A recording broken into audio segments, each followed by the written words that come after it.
Hi, so today we're going to discuss whatever HDFC Infrastructure Fund is doing as of now, what are its fresh buys, where has it increased holdings, where has it taken an exit from. So recently we have been seeing the market going down, and infrastructure as a theme is what I look into the most. And regarding this is my first video, so I think infrastructure would be the best fund to look into it. And since HDFC Infra has a record of 18 years since it's been operating, so I think this is the good fund to start from. So as you can see, I've opened whatever the changes have been in HDFC Infrastructure Fund for the past month. So as you can see, I have taken the data from May and June. So as we can see, HDFC has increased its holding in these 9 companies. It's been a fresh buy. So it has increased its NAV up till 0.5 in ACME Solar Holdings, which is a good bet considering solar energy as of now, although it has been a bit on hold recently. Adani Green Energy, another energy bet, Gujarat Green Energy. So looking at the top 3 increase, it is being investing in energy sector quite heavily, around 2.5% of increase in the NAV. So that's a good bet. And 3 of the JSW stock companies, JSW Cement, JSW Energy and JSW Infra. JSW Infra is a large company, but it's quite heavily bought as well, 1.5%. I think we should go deeper into it, and I'll check whatever they have bought. Is it worth buying? Is it worth adding on considering the moment and the price it's being traded on? So I'll look into it.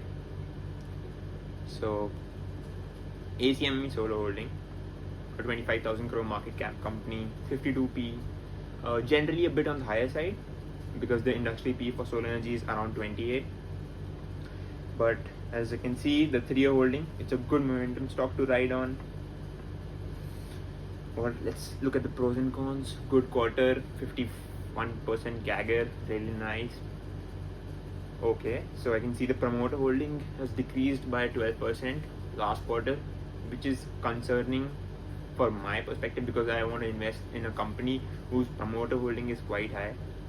So that's a red flag from my side. It's not such a big company to invest in. 25,000 crores is a decent mid-cap company, not very risky as well, because you can get the growth potential out there, right?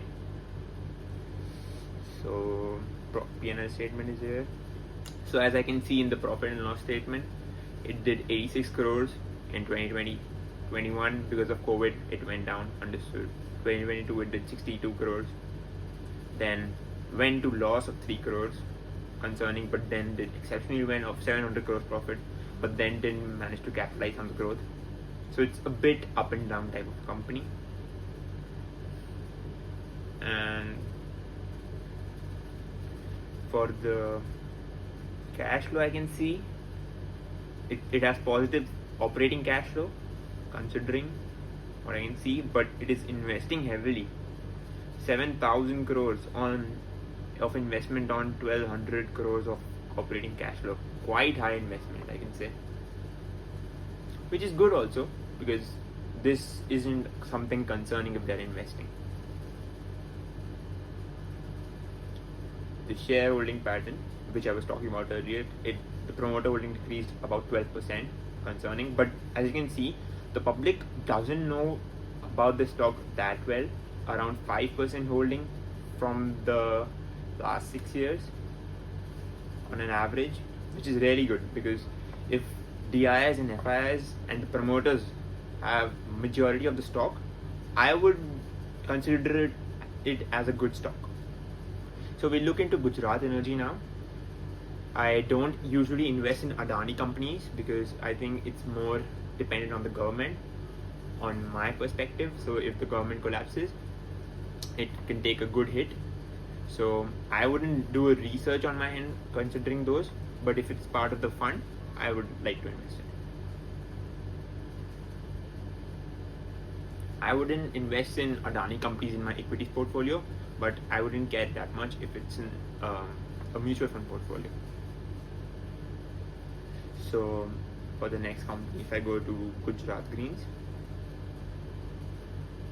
Okay, it's a 25,000 crore market cap company as well.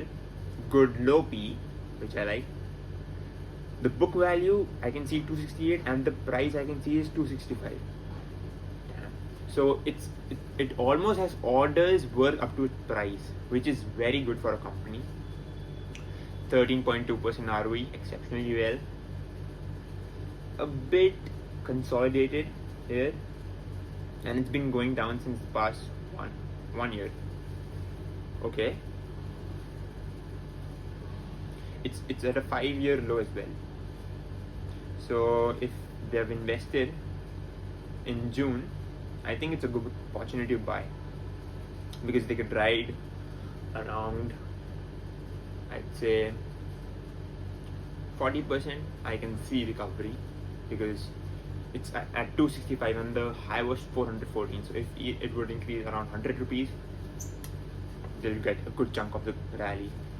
So the news was Gujarat Energy was planning to increase its capacity till 465 megawatt, and I think Gujarat Energy is the biggest developer, one of the biggest developer of the Gujarat renewable park, like at Khavda. So I think it can go well. The profit has been stable, as I'd say, not increasing that much, because it was 2,000 crores in 2023, but it's 2,400 crores in 2026, kind of the same. But I think I would give it a 4-star 5. It's a good company, considering the solar space, because the solar space is not moving that much recently. The promoter holding is down around 22% past quarter. Okay, this is a red flag from my side. 22% is still a lot for a company of 25,000 crore market cap. And DIIs have been buying this recently. 10% addition for the DIIs and 7% addition for FIIs. I think it's a green signal, but the promoter holding is a bit concerning. I'd look into it. I would not give it as a recommendation, but it's surely a good bet. The next company is Global Health Limited. It added 0.42% to its NAV. Let's look into that. A 36,000 crore market cap company, 66 PE for a health company. Concerning, the price is 1,300 around. And I can see from March 26 till July, it's around 400 rupees up, which is around 40% increase. So I think it's rallied up from here, and it would go down because it's been increasing for the past 2 months. Around 40% is quite a lot.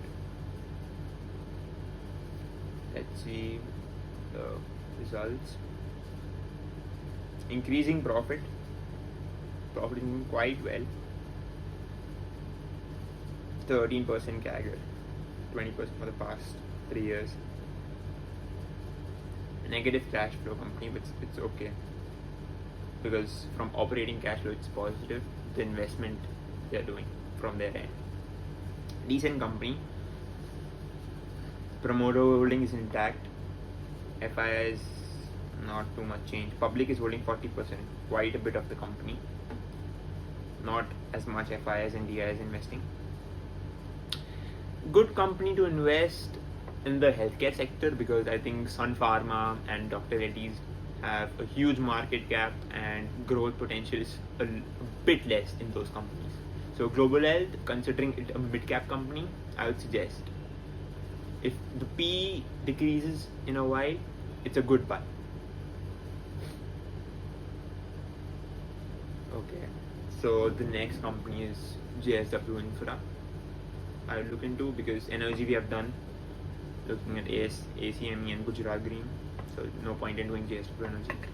They have added 1.52% of JSW Infra, quite a good chunk. Let's look into it.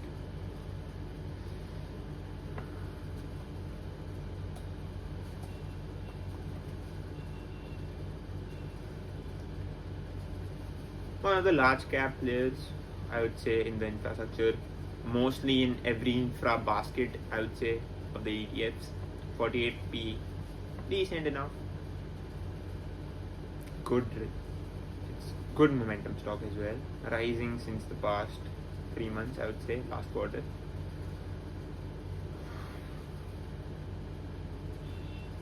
Second largest transport infra company as well in the sector. 9% quarter profit has been decreased. What's the ROE? 15% ROE, really well. The PAT is a bit constant, I would say. But if I consider yearly, yeah, it's increasing.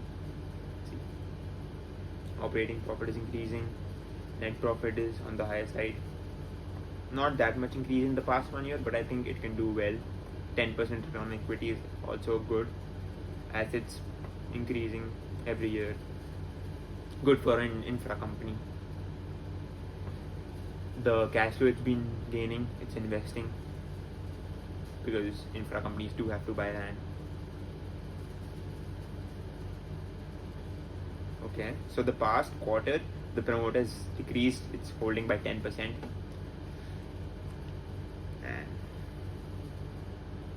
But it's a good large cap stock.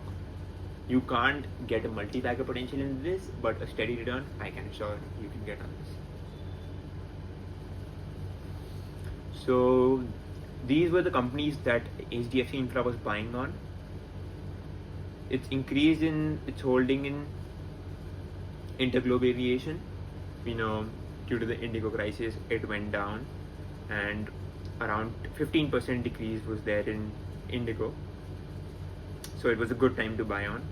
It increased it's to 4.31, a good chunk of it. So for every 100 invested in HDFC Infra, 4% goes to Interglobe Aviation, which is a good company, I would say, because Indigo won't run out of business recently. I would say not in the next 10 years, considering the news of Adani buying airlines or manufacturing its own airlines. I would say Indigo would still hold a good chunk of the market.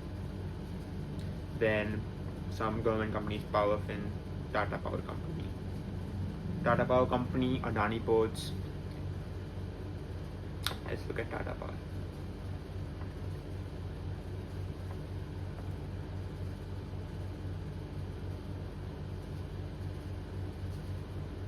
₹1 lakh crore company. It's been decreasing, but it's in this consolidated region for the past 1 year. Not that much growth, you see. It's been in the 300 to 400 range since 2024. It didn't take a very big hit after 2024 market correction. So I would say it can increase if we see a bull rally in the next quarter, I would say. A good power company to bet on, I would say.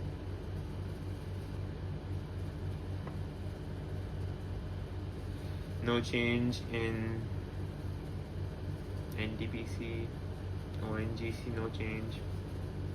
Ashoka Buildcon is a good infra company. It's almost there in every infra ETF basket. Ashoka is there, and then Afcons is there, JSW Infra is there. So these are the big companies. Every infra fund holds them. L&T is there. BHEL is a very good company because it's in the defense sector, and the defense sector will never run out of business. They have a good order book. So BHEL is also a good bet. Around 1.5% of this, 1.5% of the NAV is in BHEL. Delivery, good, doing very well. And then Titagarh Wagons, I suppose you must have heard, in the 2024 railway rally. It was one of the biggest compounders, one of my favorite stocks since long time. 11,000 crore market cap, not too big. So if I go see the 3-year perspective, so as I can see, it was around 600 in 2023, rallied up to 1800, around 3x. It was around 200 4 years back, 600 3 years back. But then after the 2024 fall, market correction due to war. So it's been around the 700-800 range. Right now, railway sector is not been in the news so far. The order book is really good, but it's on a constant pace, I would say. It's a really good company if I were to invest in. As we can see, the net profit is a lot on the higher side in 2024, but it's been decreasing. So if I see a good rally in the railway sector, this would be the stock I would bet in, and on IRFC as well. 40% promoter holding intact, really well.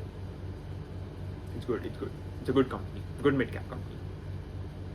69p is a bit on the higher side, but I think it's manageable. Let's look where it's reduced holding. It's reduced holding in Indraprastha Gas. Kalpatru, it's no point investing Kalpatru right now. Complete exit from Axis Bank. Axis Bank, since HDFC Bank reported a 4% year-on-year growth, and HDFC Bank, Axis Bank, and other private banks, I think they have also consolidated their growth. PSU banks serve as a better opportunity for the government right now, and I think they'll always stay in fashion because Bandhan Bank is good. ICICI Bank, IDFC First Bank, these are doing really well in the mid-cap banks.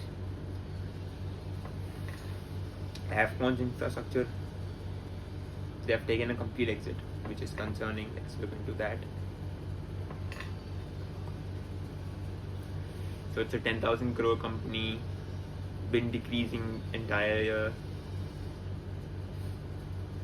Promoters have pledged 100% of the holding, which is concerning for me, because if the promoters don't have faith in the company, then how are we supposed to?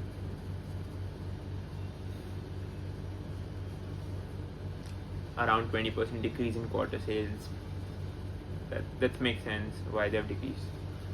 So the operating profit in the previous quarter has decreased from 410 to 43. So it makes sense for HDFC Infra to take an exit from this.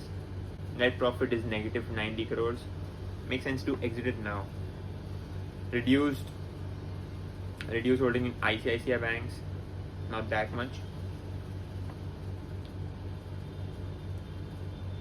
So I think that's it, because considering HDFC Infrastructure Fund with a AUM of around 2,000 crores, NAV of 53, I think it's a good time to accumulate in HDFC Infra rather than Parag Parikh FlexiCap. Around 1.5 lakh crore of AUM makes no sense. And if it does take big bets, then the increase in the percentage is not that much. In a 2,000 crore market cap mutual fund, you'll get good returns. And infrastructure is a theme which will always stay in fashion. It's a good long-term compounder, and considering the companies entering the infrastructure sector, as well as the companies planning to move from infra to data centers, which is the bigger picture in the infrastructure sector, I think infra fund are the ones to invest in, and they'll do well. Thank you.